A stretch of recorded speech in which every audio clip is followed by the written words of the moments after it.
Global variables and local variables, हम जो function बनाते हैं, फंक्शन के अंदर हम जो भी कोड कर रहे होते हैं या फॉर एग्जांपल कोई वेरिएबल डिफाइन कर रहे होते हैं, वो उस फंक्शन की हद तक ही रहता है। ठीक हो गया। फॉर एग्जांपल हम फंक्शन के अंदर कोई वेरिएबल बनाते हैं ए हमने इज इक्वल टू कर दिया 5। हम उसको फंक्शन के बाहर अगर यूज़ करना चाहें, हमारे पास ए अनडिफाइंड आएगा क्योंकि हमने ए को फंक्शन के अंदर रखा है, वो लोकल है। ग्लोबल वेरिएबल्स होते हैं जो वो फंक्शन से हम बाहर लिखते हैं। जिस तरह हमने सिटीज़ वगैरह लिखे थे, सिटीज़ हमने मेन कोड में लिखा था, उसके बाद हम किसी भी फंक्शन में उसको यूज़ कर सकते हैं, वो global variables. Non everywhere, usable everywhere. Local variables होते हैं फंक्शन के अंदर डिक्लेयर किए जाते हैं और उसको हम फंक्शन के अंदर ही यूज़ कर सकते हैं, उसको हम बाहर नहीं करते हैं। For example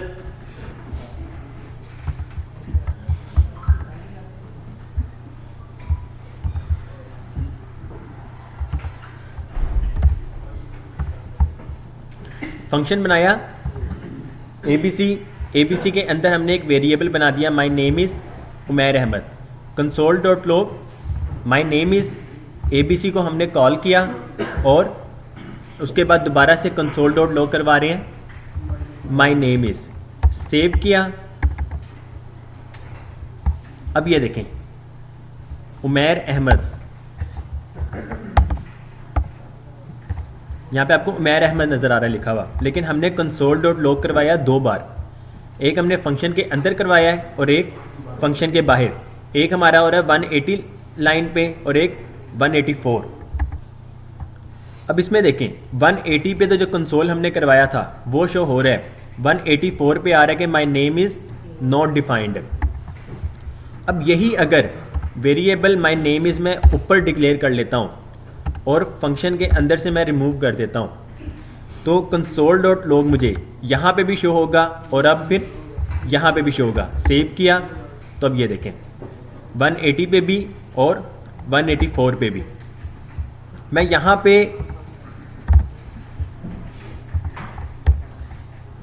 variable my name is Umair Ahmad और यहाँ पे दोबारा से कंसोल डॉट लॉग। अब देखें मैंने क्या किया, एक फंक्शन के बाहर वेरिएबल बना लिया जिसका नेम रखा वेरिएबल का माई नेम इज़, इसमें जो है उमैर है सिर्फ। ठीक हो गया। अब फंक्शन के अंदर मैं दोबारा एक वेरिएबल डिक्लेयर कर रहा हूँ, सेम नेम उसका भी रखा है और उसी को मैं अंदर कंसोल डॉट लॉग भी करवा रहा हूँ और बाहर भी कंसोल डॉट लॉग करवा रहा हूँ। अब हो क्या रहा है, वेरिएबल माई नेम इज़ जो यहाँ पे लिखा हुआ है, कंसोल डॉट लॉग वो यहाँ पे हो रहा है। फंक्शन के अंदर जो मैंने वेरिएबल डिक्लेयर किया है वो उसकी वैल्यू यहाँ तक ही है, उसके बाहर नहीं आएगी। सेव किया हुआ है मैंने। अब ये देखें 180 पे जो है ये वाला जो फंक्शन के अंदर है और 184 पे फंक्शन के बाहर जो ग्लोबल वेरिएबल बना हुआ है वो है।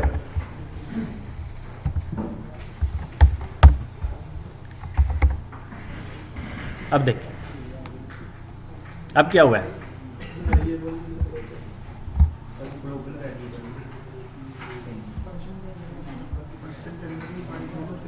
Variable my name is equal to Umair.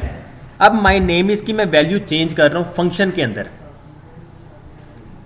Function के अंदर मैंने वैल्यू चेंज कर दी। हमें पता है ना कि वेरिएबल जो एक डिक्लेयर किया हुआ है उसकी वैल्यू हम चेंज कर सकते हैं।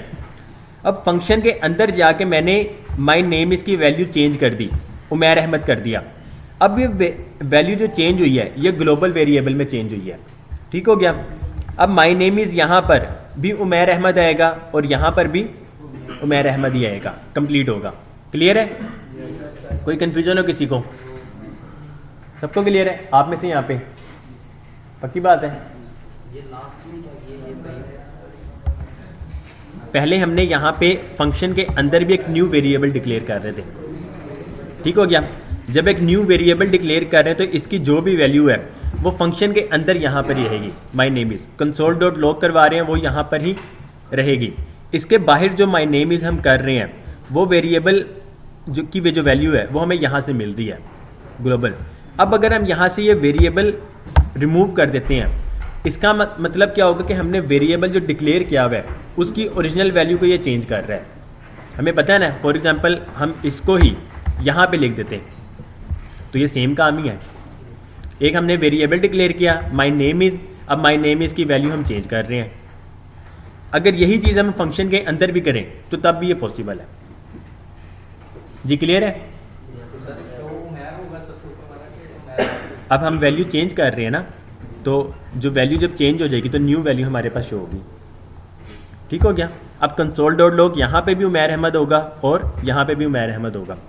अगर हम फंक्शन के अंदर ही वेरिएबल डिक्लेयर करते हैं सेम नेम से ही, तो तब ये फंक्शन के अंदर की हद तक ही है। अब अगर मैं इसको ख़त्म कर देता हूँ, इसे मैंने ख़त्म कर दिया, ग्लोबल वेरिएबल ख़त्म हो गया, लेकिन मैं कंसोल डॉट लॉग करवा रहा हूँ माई नेम इज़, जो कि फंक्शन के बाहर मैंने लिखा हुआ है। तो अब क्या होगा, अब मेरे पास यहाँ पे आएगा कि डिफाइंड नहीं है। ठीक हो गया? डिफाइंड नहीं है। जी क्लियर है? कोई सवाल हो किसी का?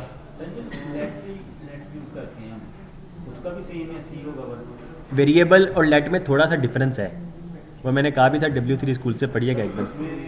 यही मैंने जो देखा था उसमें से यही था, मुझे जो समझ लगी कि अगर आप वो अगर ऊपर करेंगे या ऐसे के फंक्शन से बाहर, हम करके देख लेते हैं।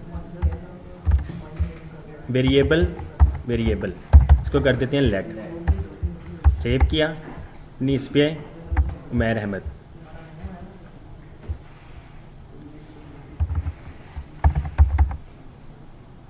उमैर अहमद। अच्छा, इसमें ना थोड़ा सा डिफरेंस है। W3 स्कूल्स में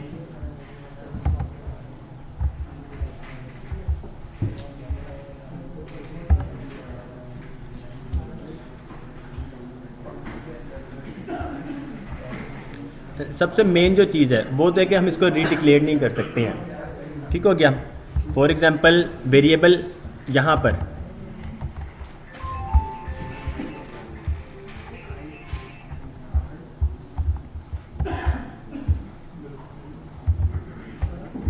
वेरिएबल एंड यहाँ पे भी variable my name is equal to let suppose Mohammad Umair Ahmad. Save किया, अपनी वेबसाइट पे आते हैं तो ये देखें मोहम्मद उमैर अहमद। ठीक हो गया? हमने वेरिएबल पहले एक बना लिया था माई नेम इज़ का, अब नीचे जाके हम दोबारा सेम नेम से ही वेरिएबल बना रहे हैं, तो ये अलाउ कर रहा है।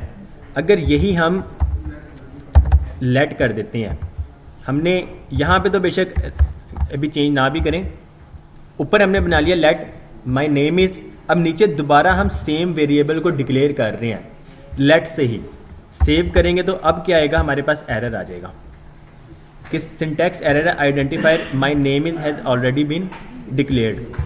इसमें थोड़ा सा और भी है, ये देखें let x is equal to John Doe, let x is equal to 0, तो ये लेट की वजह से हमें एरर दे देगा, जबकि वेरिएबल से करेंगे तो हमें अलाउ करेगा ये। उसके बाद let x is equal to 2, अगर हम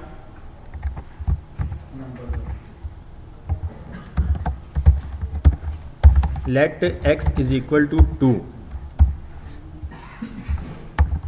कंसोल डॉट लॉग एक्स हम करते हैं, तो ये यहाँ पे हम अलाउ नहीं कर यूज़ नहीं कर सकते हैं, क्योंकि हमने इसको ये कर्ली ब्रेसेस के अंदर लिखा है, मतलब एक ब्लॉक स्कोप के हम अंदर रख रहे हैं।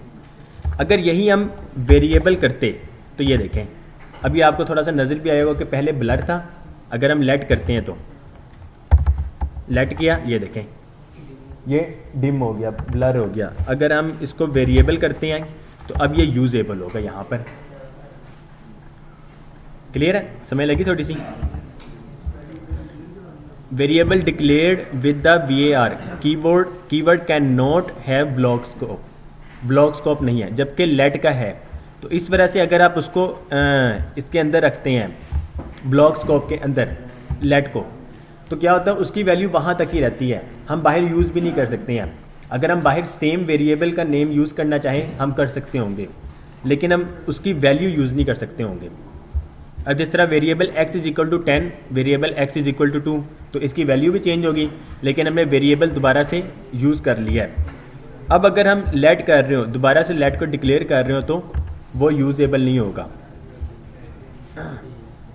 एक्स ऊपर देखें, एक्स ऊपर जो है 10, इसके अंदर जब हम कर रहे हैं तो क्या हो रहा है, ब्लॉक स्कोप के अंदर ये 2 ही है, लेकिन फंक्शन के अगर हम बाहर देखते हैं तो यहाँ पर हमारे पास 10 ही रहेगा, क्योंकि ऊपर जो है हमने ग्लोबल बना दिया था, इसकी वैल्यू वहाँ पर ही रहेगी। अब अगर सेम चीज़ जिस तरह हमने एक ऊपर ले लिया ना, लेट माई नेम इज़, इसको अगर हम इसके अंदर रखते हैं तो तब ये यूजेबल होगा, क्योंकि अब हम कर्ली ब्रेसेस के अंदर लेकर आ रहे हैं उसको, मतलब फंक्शंस के अंदर हम इसको यूज़ कर सकते हैं। ठीक हो गया।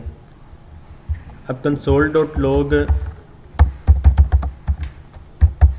माई नेम इज़ सेव करेंगे, वेबसाइट पे आते हैं तो ये देखें उमैर अहमद, मोहम्मद उमैर अहमद, और नीचे जो है ये उमैर है। अब सबसे पहले हमने डिक्लेयर कर दिया था माई नेम इज़ उमैर। अगर हम यहाँ से इसको ख़त्म करें, अब देखें हो क्या रहा है, लेट माई नेम इज़, ये ग्लोबल हमने बनाया हुआ है, उसके अंदर हमने एक फ़ंक्शन लिया हुआ है, फंक्शन को हम रन कर रहे हैं, उसके बाद सिर्फ कर्ली ब्रेसेस के अंदर, कर्ली ब्रेसेस से क्या होता है, ब्लॉक स्कोप चेंज हो जाता है, ये ब्लॉक स्कोप में आ जाता है। अब ये ग्लोबल है, ठीक हो गया। यहाँ पे जो हम console.log करवा रहे हैं माई नेम इज़, ये ग्लोबली होगा, ये जो हम कर रहे हैं ये फंक्शन के अंदर है, ठीक हो गया, ये लोकल है। अब ये जो कर रहे हैं हम, ये ब्लॉक स्कोप में आ जाता है, क्योंकि हमने इसको ब्लॉक्स के अंदर रखा हुआ है, ये ग्लोबल नहीं बन रहा है। अब अगर यहाँ से हम ये कर्ली ब्रेसेस को रिमूव कर देते हैं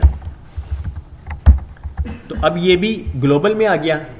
अब ग्लोबल में क्या होगा, लेट हमने पहले से ही डिक्लेयर किया हुआ है, तो यहाँ पे भी हम दोबारा इसको डिक्लेयर नहीं कर सकते होंगे, एरर आ जाएगा। अगर हम var लिखते, वेरिएबल से डिक्लेयर करते, तो इसने डिक्लेयर हो जाना था। मतलब लेट की मदद से हम री डिक्लेयर नहीं कर सकते हैं सेम वेरिएबल नेम। क्लियर है? ओके जी, उसके बाद हम आज के उसमें आ जाते हैं। बुक में हमारे पास ये ग्लोबल हो गया। Switch statements, while loops, do while loops. अब तक हमने कौन सी लूप पढ़ी हुई है? हमने फॉर लूप पढ़ी है। 2 लूप्स हमारे पास और होती हैं, एक वाइल लूप्स होती है और एक डू वाइल लूप्स होती है। वाइल लूप्स और फॉर लूप्स सेम है, सिर्फ लिखने का तरीका चेंज है, जबकि डू वाइल लूप्स में चेंज है थोड़ा सा। हमने पढ़ना बस इतना ही आज, स्विच स्टेटमेंट, वाइल लूप्स और डू वाइल लूप्स। इसके बाद हम प्रैक्टिस करेंगे। अब देखें वेरिएबल 9, आज कौन सा दिन है? सैटरडे है। ओके जी, फंक्शन हमने बनाया हुआ है इफ एल्स स्टेटमेंट, ठीक हो गया। हमने एक वेरिएबल ले लिया 9 में हमने क्या किया, न्यू एक डेट ले ली। हमारे पास ये क्या वैल्यू आएगी इसमें, मतलब एक कंप्लीट डेट ऑब्जेक्ट आएगा हमारे पास, ठीक हो गया। हमने डेट ऑब्जेक्ट पढ़ा था ना, सबसे पहले डे का नेम आ जाता है, उसके बाद सो ऑन जो भी वैल्यूज आती हैं। टुडे में से जो डेट ऑब्जेक्ट बन रहा है उसमें से हम क्या गेट कर रहे हैं, डे कर रहे हैं, तो हमारे पास आज आ जाएगा फ्राइडे। फ्राइडे आएगा, क्या आएगा,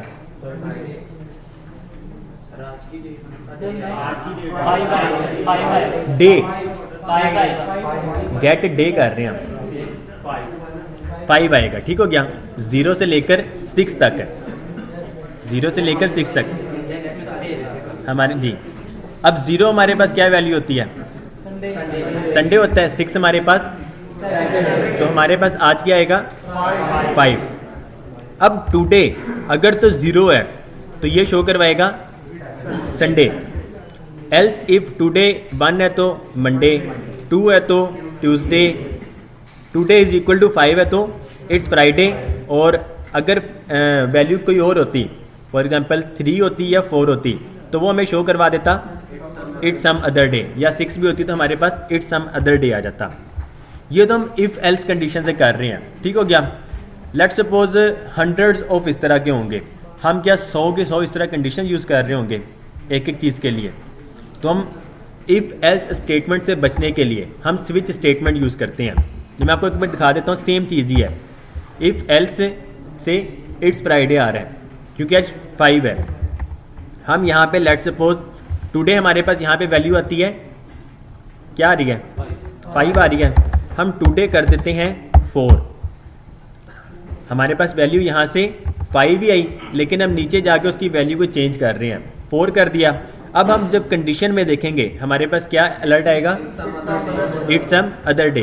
सेव किया हमने इफ़ एल्स से, तो ये देखें इट्स सम अदर डे आ रहा है। अब यही चीज़ है हम यहाँ पे जाके फंक्शन में स्विच स्टेटमेंट से बनाते हैं। स्विच स्टेटमेंट में क्या होता है, हम सिंपल स्विच लिखते हैं, स्विच के बाद पैरेंथेसिस आ जाएंगी, उसमें हम देंगे कि कंडीशन देंगे, हम कंडीशन प्रोवाइड करेंगे कि टुडे। अब यहाँ पे टुडे क्या आ रहा होगा, 5 आ रहा होगा। अब हम नीचे जाके चेक कर रहे हैं, ये सेम वही चीज़ है कि इफ़ टुडे बराबर है 0 के, जस्ट लाइक इफ़ टुडे बराबर है 5 के, सॉरी 0 के। इफ़ टुडे बराबर है 0 के, तो यहाँ से लेकर यहाँ तक कोड ये सेम वही चीज़ है। ये अगर नंबर के अलावा स्ट्रिंग हो तो यहाँ पे हम स्ट्रिंग लिख रहे होंगे, हमारे पास केस आ रहे होंगे ना कि हमें पता होगा कि कौन कौन सी वैल्यू आ सकती है। ऐसे ही है जिस तरह हमें टुडे का पता है, हमारे पास वैल्यू जो आनी है 0 से लेकर 6 तक आनी है, तो हम यहाँ पे केस लगा सकते हैं। ठीक हो गया। अब अगर टुडे बराबर है 0 के, तो शो आउटपुट यहाँ पे अगर अलर्ट करें तो हमारे पास अलर्ट शो होगा। ऐसे ही है, शो आउटपुट करें तो हमारे पास आउटपुट में यहाँ पे वो वैल्यू आएगी। अब अगर 0 होगा तो हमारे पास इट्स संडे आ जाएगा। अब इसमें क्या होगा कि यहाँ पर हम ब्रेक यूज़ कर रहे हैं, जैसे ही इसको ये पहला केस कंप्लीट हो जाएगा, ये कोड यहाँ पर ही ब्रेक हो जाएगा, स्विच स्टेटमेंट का काम ख़त्म हो जाएगा, ये नेक्स्ट कोड पे मूव कर जाएगा। हमारा कोड जो है या ब्राउजिंग है या ब्राउज़र की स्पीड जो है इससे फास्ट हो रही है, और हमारा कोड भी पढ़ने में भी आसान है। हम बार बार इफ़ और एल्स स्टेटमेंट यूज़ नहीं कर रहे हैं। केस 0 संडे होगा, 1 होगा तो मंडे, 2 होगा तो ट्यूसडे, 5 होगा तो फ्राइडे। अब अगर कोई भी चीज़ नहीं है तो हम डिफ़ॉल्ट में लिख रहे हैं, जिस तरह हम इफ़ एल्स इफ़ में एल्स लिखते हैं, तो ये डिफ़ॉल्ट जो है सेम एल्स की तरह काम करता है। अब अगर हम यहाँ पर स्विच करेंगे तो हमारे पास इट्स फ्राइडे। अब इट्स फ्राइडे कहाँ से आ रहा है, ये यहाँ से, केस उसको 5 मिल गया है और इट्स वो फ्राइडे कर रहा है। लेट्स सपोज हम टुडे इज इक्वल टू 0 कर देते हैं, हमें ये संडे शो करेगा, और स्विच स्टेटमेंट में संडे आया। उसके बाद जो कोड है यहाँ से लेकर यहाँ तक रन ही नहीं हुआ है, क्योंकि वो कोड यहाँ पे ब्रेक हो गया है। अगर हम ब्रेक नहीं लगाते हैं, कंडीशन ट्रू भी हो जाए, तो इसने नेक्स्ट चलना है। अब वो क्या करेगा, हमारे पास संडे को भी शो करवाएगा, मंडे भी, ट्यूसडे भी, फ्राइडे भी, और ये लास्ट वाला भी शो करवाएगा। तो इस तरह से ब्रेक हम लाजमी यूज़ करते हैं। ब्रेक लूप वगैरह में दूसरी में भी हो उसमें हम किसी में भी कर सकते हैं। रिटर्न भी यूज होता है। रिटर्न यूज़ करने से तो वैल्यू रिटर्न होती है ना। अगर हम इफ़ कंडीशन में रिटर्न करते हैं तो इसका मतलब ब्लैंक हो जाता है। लेट्स सपोज रिटर्न हम इस तरह करते हैं, इसका मतलब है ब्लैंक, हम ये ब्लैंक कर रहे हैं या फिर हम ये कर रहे हैं। सिंपल लिखेंगे तो तब भी ये सेम वर्क करेगा।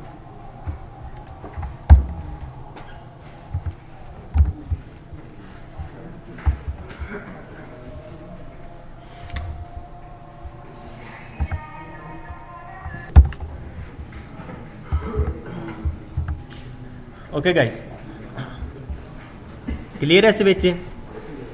सबसे पहले हम स्विच लिखते हैं, तो VS कोड हमें खुद ही प्रोवाइड कर देता है सारी चीज़ें। स्विच के बाद ब्रैकेट्स, उसमें हम जो भी पास कर रहे होंगे, ठीक हो गया, जो भी पास किया हमारे पास वो वैल्यू आ रही होगी। अगर तो वो वैल्यू ट्रू है तो यहाँ का कोड वर्क हो, अगर वो उसको ट्रू कर देता है, वैल्यू उसको मिल जाती है, तो ये ब्रेक कर देगा, अदरवाइज वो लास्ट में आ जाता है। अगर हम एक से ज़्यादा, लेट सपोज हम इफ़ में चेक कर सकते हैं, if today is equal to 0 या टुडे इज इक्वल टू 6, इसका क्या मतलब है?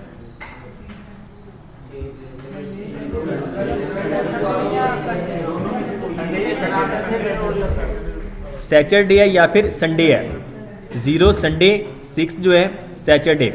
अगर तो संडे है या सैटरडे है तो शो करवा दे कि इट्स वीकेंड, अदरवाइज 5th है तो शो करवा दे weekend is soon, otherwise show करवा दे इट्स वीकडेज। तो ये हम कैसे अचीव कर सकते हैं? जिस तरह हमने केस 0 लिखा है उसी के नीचे हम केस 6, केस 0, केस 6, या तो केस 0 हो या केस 6 हो तो हमें शो करवा दें इट्स संडे और सैटरडे। अगर केस 5 है तो इट्स फ्राइडे, अदरवाइज शो करवा दें इट्स सम अदर डे। तो हम कर सकते हैं, लेकिन बहुत सारी चीज़ें हैं वो हम इफ़ स्टेटमेंट से यूज़ कर रहे होते हैं। जब मतलब बड़ी वेबसाइट में हम वर्क कर रहे होंगे उसमें दोनों चीज़ें यूज़ कर रहे होते हैं हम। अब स्विच करते हैं तो हमारे पास क्या वैल्यू आएगी?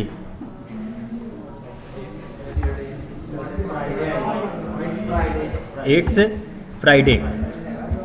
हम टुडे को कर देते हैं 0 तो वैल्यू हमारे पास क्या आएगी? इट्स संडे और सैटरडे। सेव किया, स्विच, इट्स संडे और सैटरडे। टुडे को हम कर देते हैं 6 तो हमारे पास क्या वैल्यू आएगी? सेम, इट्स संडे और सैटरडे। अब अगर हम इसको 2 कर देते हैं या 52 हमने कर दिया, इट्स सम अदर डे आ जाएगा, तो it's some other day.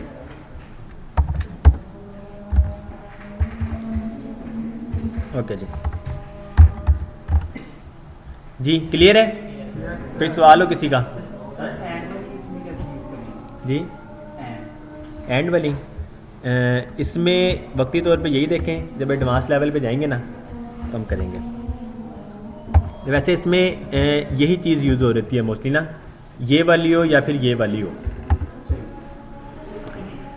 Okay ji, switch statement हो गया हमारा। अब अगर हम वाइल लूप्स और डू वाइल लूप में आते हैं। फॉर लूप जो है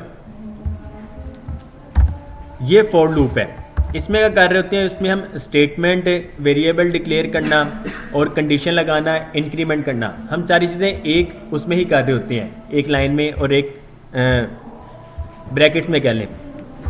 अब इसमें क्या होगा? वेरिएबल आई बराबर है 0 के, आई छोटा है या बराबर है 3 के, आई प्लस प्लस। ये लूप कितनी बार चलेगी? ये चलेगी 4 बार, 0, 1, 2 एंड 3, 4 बार लूप चलेगी। हमारे पास आउटपुट क्या आ रहा होगा?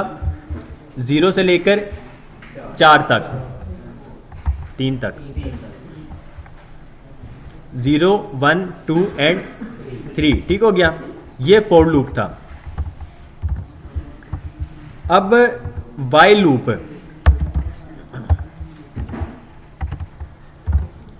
ये वाइल लूप है। इसमें क्या करते हैं? हम लूप चलाने से पहले एक वेरिएबल डिक्लेयर कर लेते हैं।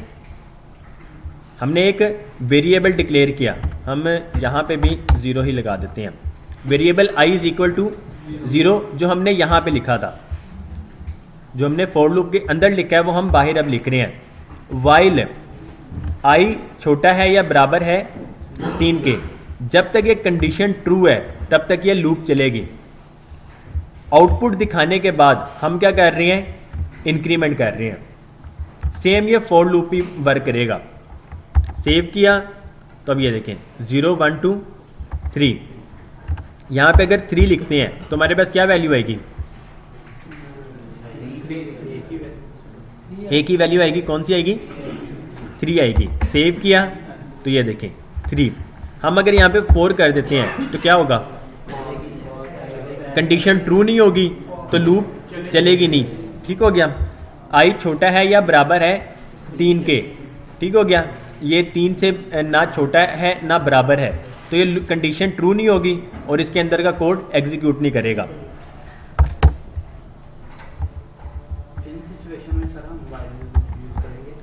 डिपेंड करता है। फॉर एग्जांपल आपकी जो वेरिएबल वगैरह है कहीं ग्लोबली कहीं पे स्टोर है, कहीं ग्लोबली स्टोर है, आप उस पर लूप चलाना चाहते हैं। एक तो तरीका होगा कि आप क्या करेंगे, variable I is equal to जो ग्लोबल वेरिएबल है उसका नेम दे रहे होंगे।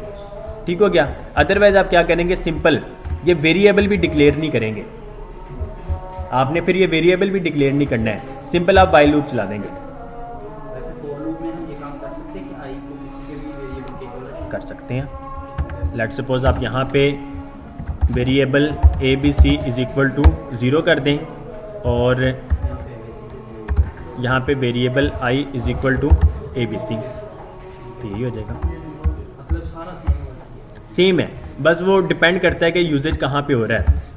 नॉर्मली ज़्यादातर फॉर लूप ही यूज़ कर रहे होते हैं हम, मतलब वो डिपेंड करेगा कि किस तरह का आपके पास वर्क आ रहा है, कोड आ रहा है, उस पर लूप चला सकते हैं कि नहीं चला सकते हैं। उसके बाद कीप आस्किंग द नेम, ये एक हमने क्लिक किया, हमारे पास क्या शो हुआ है, प्रॉम्प्ट आ गया है। प्रॉम्प्ट में हम नेम देंगे। अगर हम कैंसिल करते हैं तो हमारे पास कौन सी वैल्यू आती है? अगर हम कैंसिल करते हैं तो हमारे पास कौन सी वैल्यू आती है?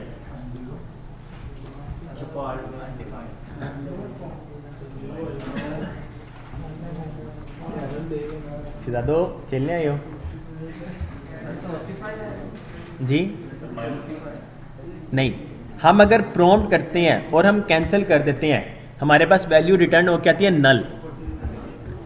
हमारे पास वैल्यू आएगी रिटर्न में नल। हम कैंसिल कर रहे हैं, ये देखें वैल्यू यहाँ पे आपको स्टोर हो रही होगी, शो नल। हम दोबारा कैंसिल करते हैं नल, दोबारा कैंसिल करते हैं नल। जब तक हम इसको नेम नहीं देंगे तब तक ये पूछता जाएगा, तब तक ये पूछता जाएगा। ये डू वाइल लूप से हो रहा है।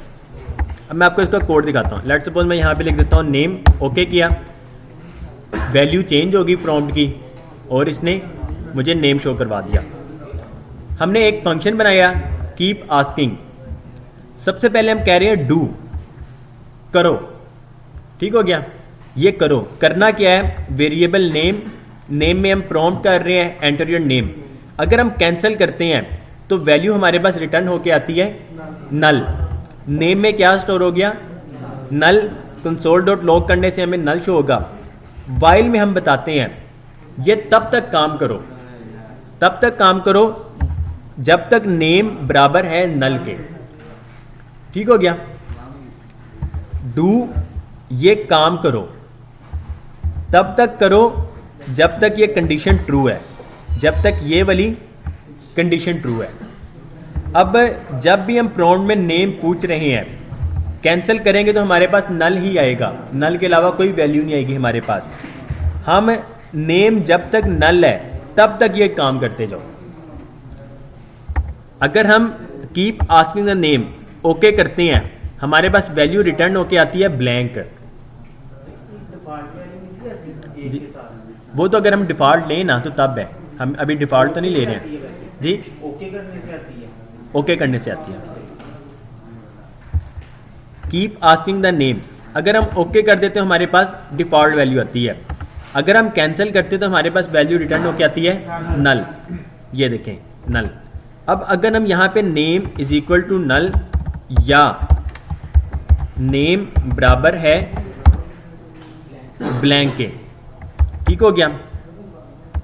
Cancel cancel okay. अच्छा, वो वैसे ही रिफ्रेश हो रहा है। अब जब तक हम इसमें कोई वैल्यू नहीं देते हैं तब तक ये प्रॉम्प्ट ख़त्म नहीं होगा, क्योंकि ओके करेंगे तो ब्लैंक शो होगा, कैंसिल करेंगे तो नल रिटर्न होगा। कंडीशन दोनों में ट्रू हो रही है तो क्या होगा, ये इसका अंदर का कोड एग्जीक्यूट करता ही जाएगा। क्लियर है? कोई सवाल हो किसी का?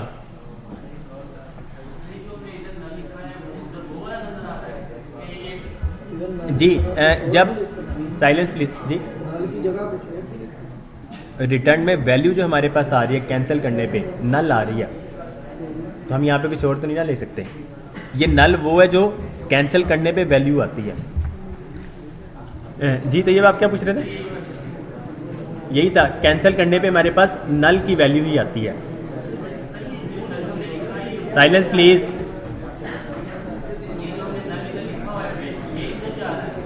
ये उधर जा नहीं रहे। हम क्या कर रहे हैं, हमने एक फंक्शन रन किया,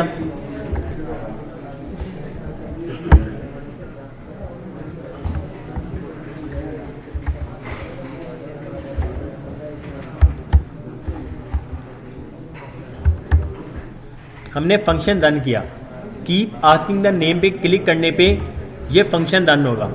हम उसको बता रहे हैं कि ये वाला कोड एग्जीक्यूट करो।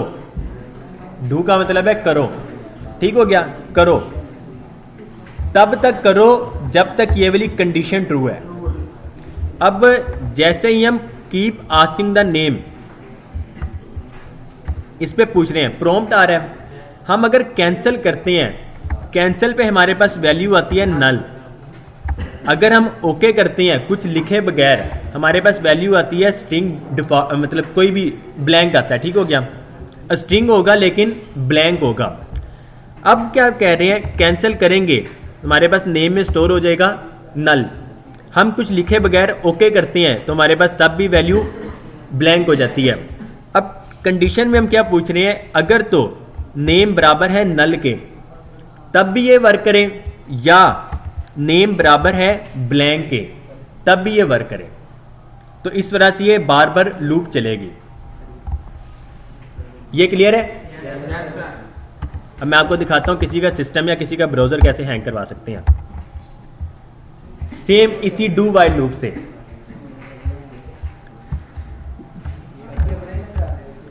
नहीं, मेरा सिस्टम फास्ट है, फिलहाल मैंने वो वाली कंडीशन लगानी नहीं है।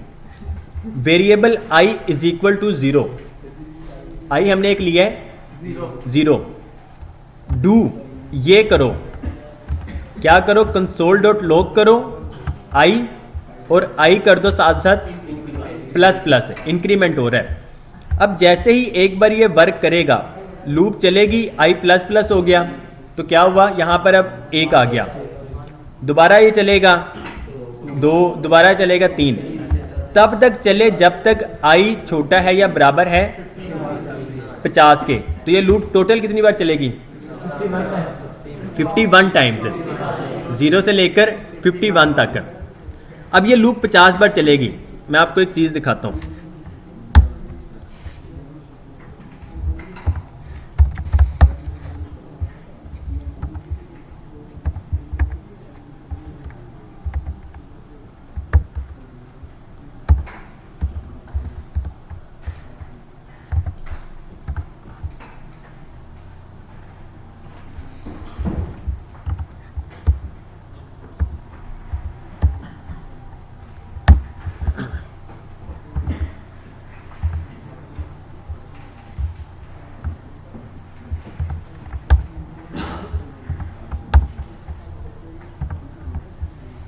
ओके जी। जैसे ही हम इस पेज को रिफ्रेश करते हैं, हमारी वेबसाइट रन होगी, उसमें क्या होगा, एक डू वाइल लूप चलेगी। उसमें क्या होगा, कंसोल डॉट लॉग करवाएगा, आई इंक्रीमेंट करेगा हर एक बार, और ये तब तक चलेगी जब तक आई की वैल्यू 50 से अबव नहीं हो जाती है। ठीक हो गया, 50 से अबव नहीं हो जाती है। सेव किया तो ये देखें 0 से लेकर 50 तक। अब अगर हम यहां से इसको इंक्रीमेंट खत्म करते हैं, आई की वैल्यू कभी भी इंक्रीज ही नहीं होगी और ये कंटिन्यूसली चलता जाएगा। आई प्लस प्लस, यहां पे मैं करता हूं 500, यहां पे भी ना साथ साथ देखते रहें, या गूगल क्रोम अगर आपको शायद प्रोमिनेंट नजर भी ना आ रहा हो, 21% CPU, 48% मेमोरी। सेव किया, प्रोसेसर भी यूज़ होने लग गया, 50% तक आ गया और मेमोरी भी इंक्रीज़ हुई। ये लूप चल गई 501 बार, 5000 किया, लूप चलेगी, प्रोसेसर भी यूज़ हो रहा है, मेमोरी भी इंक्रीज़ हो रही है। इसको 50,000 कर दें, ये 50,000 बार चलेगी। ठीक हो गया। 5 लाख करेंगे, 5 लाख बार चलेगी। जितना इंक्रीज़ करते जाएंगे, अगर हम इंक्रीमेंट करें ही ना और हम यहाँ पर भी सिंपल 1 लिख दें, इंक्रीमेंट किए बगैर, तो 1 तक पहुँचेगा? ये 1 तक कभी पहुँचेगा नहीं और हमेशा के लिए चलता जाएगा। मैंने कर तो देना है, होना कुछ भी नहीं। अच्छा, मज़े की बात, ये रिफ्रेश भी नहीं होगा। हमारा टैब जो है वो रिफ्रेश भी नहीं होगा, क्योंकि उसको एक बार लूप मिल जाती है, वो लूप पे वर्क करना लग जाता है और ये वेब पेज क्रैश हो जाता है। इसको जब तक टैब को मैं क्लोज करके दोबारा रन ना करूं तब तक इसने चलना नहीं है। तो जिनके पास डुअल कोर या कोर टू डू प्रोसेसर है वो ना ही करें, वो फिर टैब भी आप क्लोज नहीं कर सकते होंगे।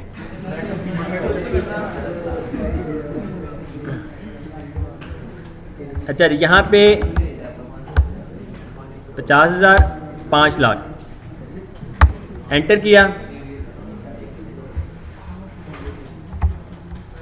सेव किया। ये देखें CPU अब ये मेरा 100% तक पहुँच चुका है, प्रोसेसिंग 100% हो गई है और रैम भी इंक्रीज़ हो गई है।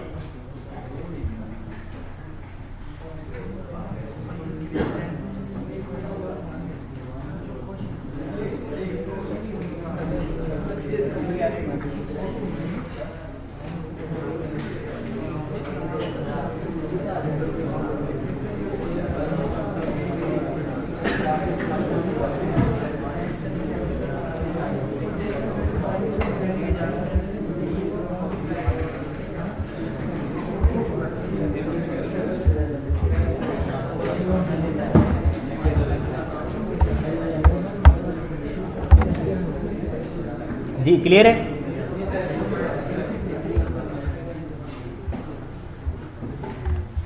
ओके जी, ये था डू वाइल लूप।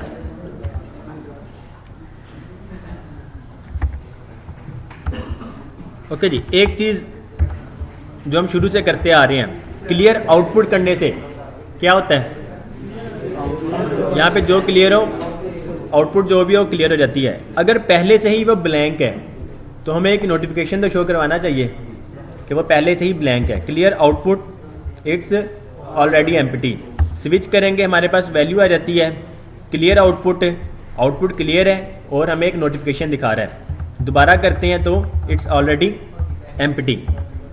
अब ये 2 टोस्टिफाई यूज़ हो रहे हैं, ऐसे ही है। अगर आपने कोड में देखा हो, हम 2 टोस्टिफाई यूज़ कर रहे थे, मतलब खुद से ही फंक्शन बनाए हुए थे कस्टम। होता क्या है, 2 नोटिफिकेशन बनाने के लिए हम एक सक्सेस का बना रहे थे और एक एरर का। काम तो सारा सेम हो रहा है, काम सारा सेम हो रहा है, सिर्फ और सिर्फ मैसेज चेंज होता था। वो मैसेज चेंज करने के लिए हमने फंक्शन बनाए थे और उसके साथ बैकग्राउंड कलर चेंज हो रहा है, बस ऐसे ही है। तो अगर हम एक ही फंक्शन बना लें, अब यहाँ पे देखें इट्स ऑलरेडी एम्प्टी, एरर था, ऐसे ही है। पहले क्या होता था, टोस्टिफाई एरर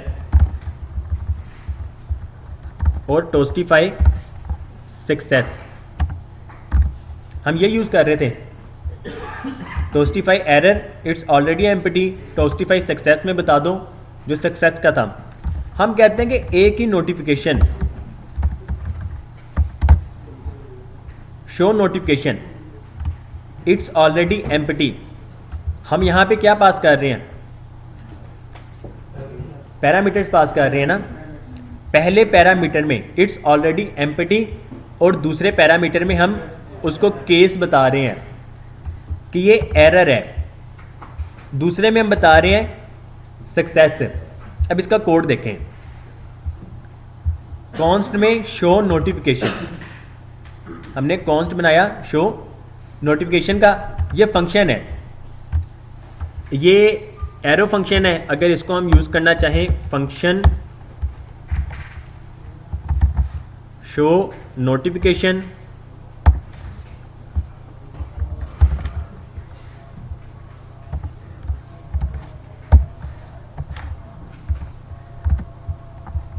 ये इस तरह फंक्शन शो नोटिफिकेशन, पहले पैरामीटर्स में मैसेज और दूसरे पैरामीटर में टाइप, हम दोनों पास कर रहे हैं यहाँ से। ऐसे ही है शो नोटिफिकेशन, पहला पैरामीटर होता है कोमा से पहले पहले, उसमें हमने मैसेज पास कर दिया, दूसरे पैरामीटर में हमने उसकी टाइप बता दी। मैसेज हमारे पास मैसेज आ रहा होगा, टाइप में हमारे पास टाइप आ रही है। हम सबसे पहले यहाँ पे हम क्या कर रहे थे, टोस्टिफाई सक्सेस और टोस्टिफाई एरर में सारी चीज़ें सेम होती हैं, सिर्फ बैकग्राउंड कलर चेंज हो रहा था। ऐसे ही है, अब हम क्या कर रहे हैं, लेट बीजी कलर, हमने एक बैकग्राउंड कलर का वेरिएबल डिफाइन कर लिया। अभी तक इसकी वैल्यू क्या होगी, अनडिफाइंड आएगी। हमने वेरिएबल डिक्लेयर किया लेकिन उसकी वैल्यू कोई डिफाइन नहीं की है, तो वैल्यू हमारे पास इसमें अनडिफाइंड आएगी।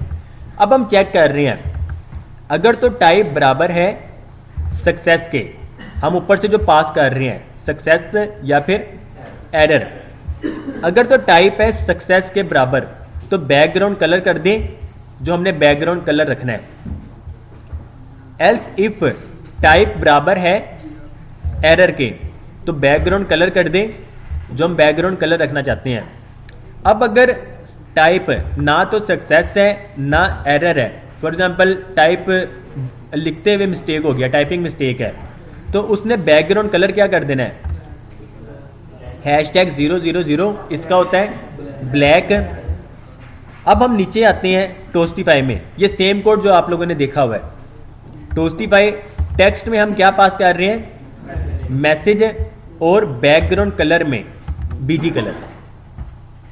ये बीजी कलर क्या है, ये बीजी कलर है। अगर टाइप सक्सेस होगी तो बीजी कलर ये होगा, एरर होगा तो बीजी कलर ये होगा। ये सर जावास्क्रिप्ट में हम इसकी स्टाइलिंग कर रहे हैं या इसका कलर वगैरह चेंज कर रहे हैं, जो हम सिर्फ कंडीशन बना रहे हैं। अगर यही चीज़ है, हम यहाँ पे लिख के हमने यहाँ पे रखा था, पहले हम ऐसा कर रहे थे ना, हम पहले ऐसा कर रहे थे, लेकिन ये तो हम इसको डिफाइन कर दे रहे हैं एक ही बार के लिए, लेकिन हम चाहते हैं कि हम एक ही फंक्शन में डिफरेंट कलर्स यूज़ करना चाहते हैं टाइप के मुताबिक। अब जब भी ऊपर टाइप चेंज होगी ऑटोमेटिकली उसका बैकग्राउंड कलर चेंज हो जाएगा। सर ये जो हमने आगे स्ट्रिंग में लिखी हुई है, जो भी वैल्यू लिखी हुई है, सर कलर चेंज करने के ये सिर्फ कलर चेंज करना, इसका बैकग्राउंड कलर चेंज करने। जावास्क्रिप्ट में स्टाइलिंग हो रही है उसकी, जावास्क्रिप्ट में स्टाइलिंग नहीं कह सकते हैं, ये लीनियर ग्रेडियंट, इसका ओरिजिनल जो था टोस्टिफाई, इसका ओरिजिनल टोस्टिफाई जो आपको मिलेगा ना, वो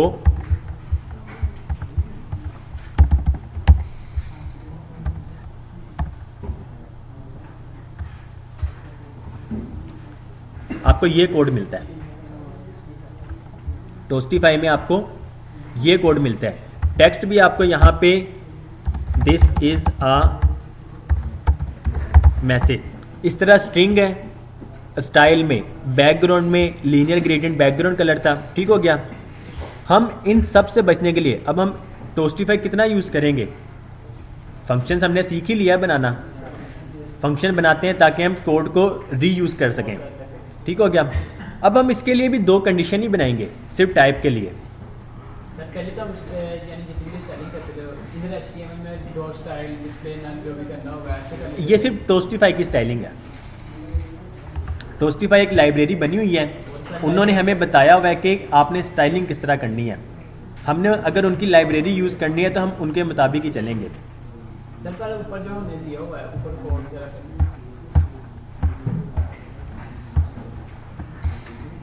ये वाला, ये सर बीजी कलर, सर इसके आगे जो हम लिस्टिंग में लिखा हुआ है, ये सर ये कैसे हो रहा है, कुछ समझ नहीं है इसकी। मैं वही तो कह रहा हूँ, हम शो नोटिफिकेशन में हमने एक फंक्शन बनाया है। सबसे पहले देखिए, जब हम कॉल कर रहे हैं, अगर तो आउटबॉक्स HTML की लेंथ नहीं है, मतलब है कि वो ब्लैंक है, ठीक हो गया।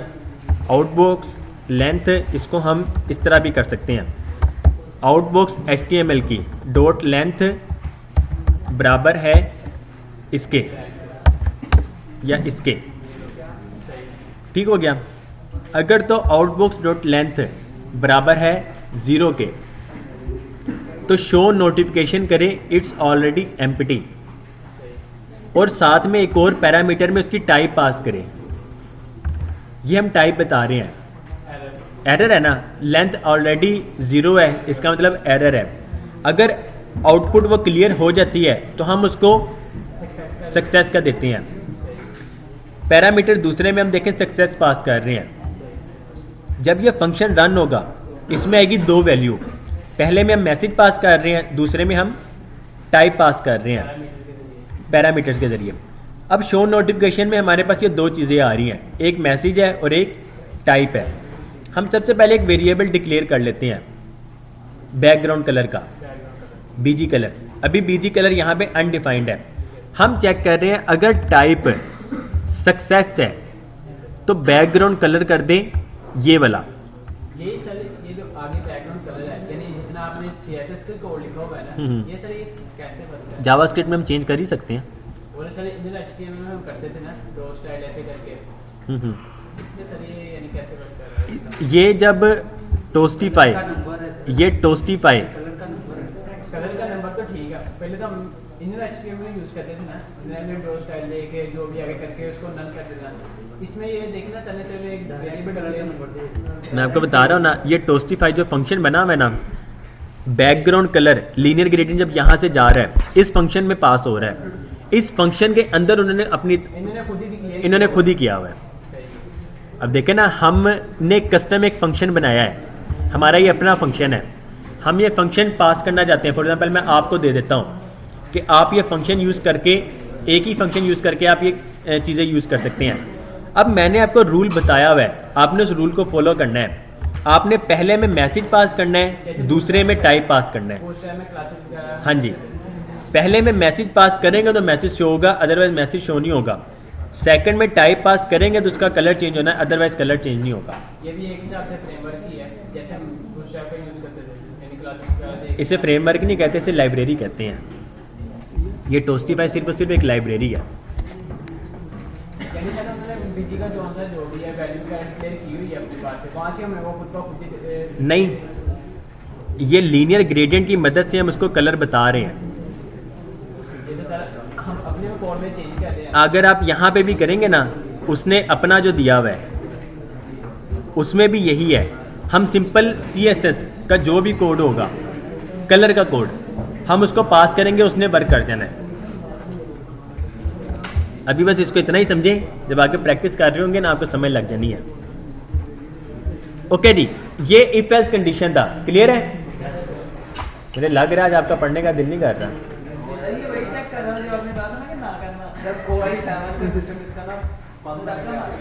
पटाखा मार गया, क्या चीज?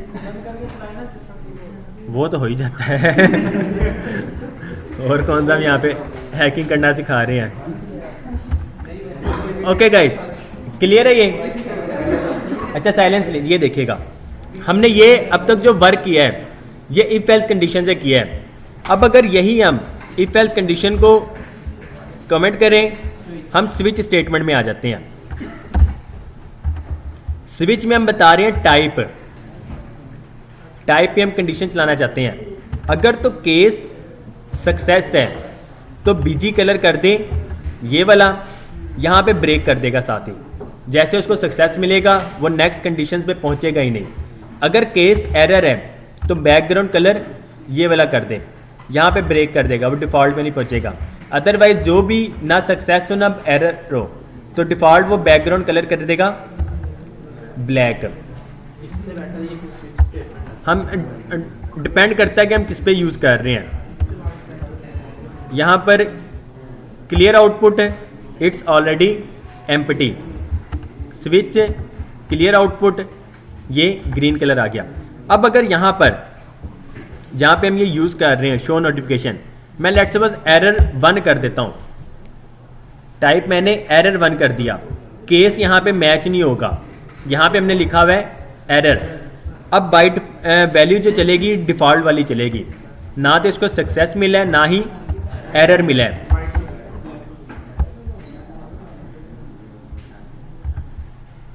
क्लियर आउटपुट, तो ये देखें it's already empty.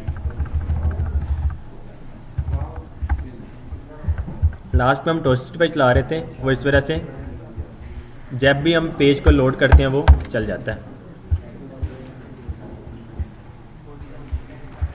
Ji guys clear है? किसी का कोई सवाल हो? सक्सेस